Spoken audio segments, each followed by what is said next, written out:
In uniformly accelerated motion, velocity changes at a constant rate.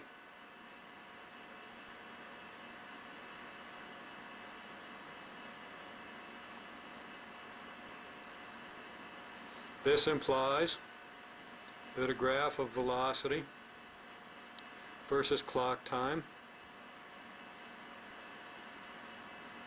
is linear,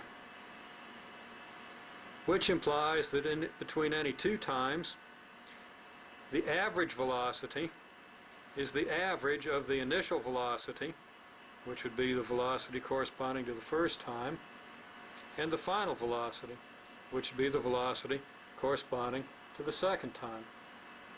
So we have an initial velocity and a final velocity between this time and this time. The average velocity is the average of these two, which is the midpoint velocity, and it occurs at the midpoint time. From these observations, we can completely characterize the phenomenon of uniformly accelerated motion. So let's look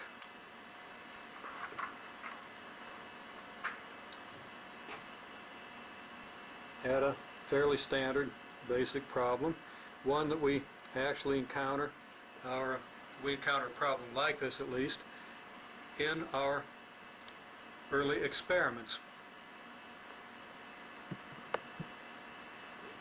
In this problem we have a cart accelerating, starting at a velocity of 30 meters per second, ending up at a velocity of 30 centimeters per second, and ending up at 70 centimeters per second, and this process takes 10 seconds. Assuming that the acceleration is uniform, how far does the object travel? Now, uniform acceleration means what? It means that the velocity versus clock time graph would be linear, and that all the things that go along with a linear rate of change apply here. And we also ask the question, at what rate does the velocity change in this situation? Okay, the first thing we might want to do is look at a graph. So we see here a graph of velocity in centimeters per second versus clock time in seconds. Over a 10-second interval, the velocity increases from 30 centimeters per second to 70 centimeters per second. It doesn't matter where this 10-second interval is. It could be here, it could start at the origin if you wish, it could start over here, it could start anywhere along the t-axis. So we just put it just about anywhere along the t-axis. So in 10 seconds, velocity goes from 30 centimeters per second, which is indicated by this coordinate on the v-axis, and also by this arrow here. This arrow has a length parallel to the v-axis that's equal to, or that represents 30 centimeters per second. Similarly, 70 centimeters per second is represented here on the v-axis and is represented by a corresponding arrow whose length is equal to that distance, representing the 70 centimeters per second.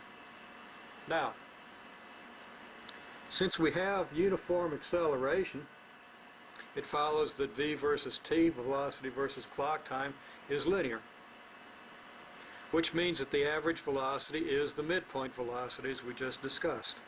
That is, the average velocity is going to be 50 centimeters per second. It'll be the average of the initial and final velocity, the 30 and 70, which is 50 centimeters per second, and occurs at the midpoint of the time interval. The average velocity, being the midpoint velocity then, is 50 centimeters per second.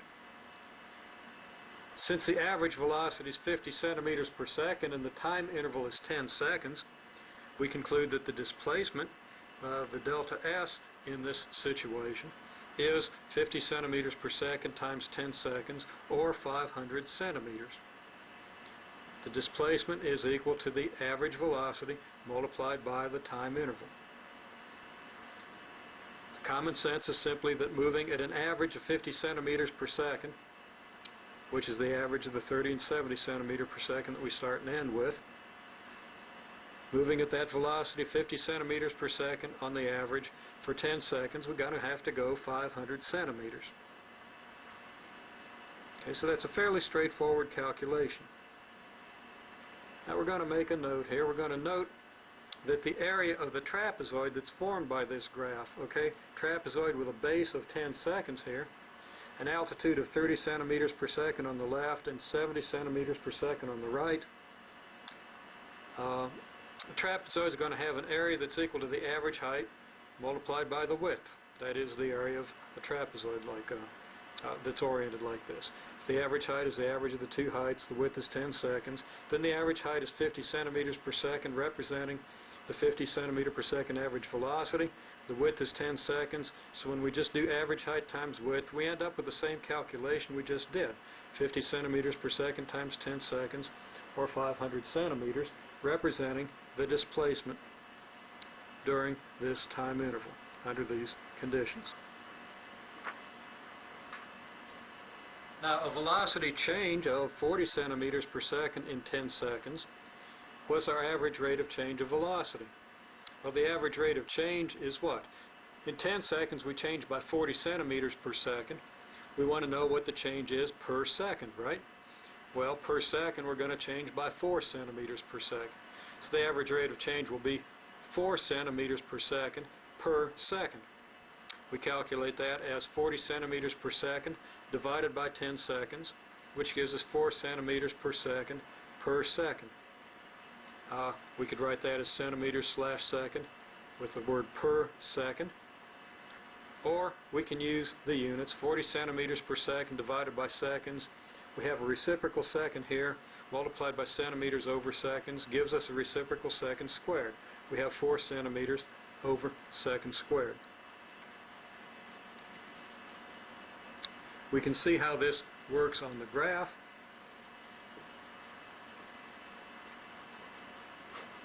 Let's zoom in just a little bit here.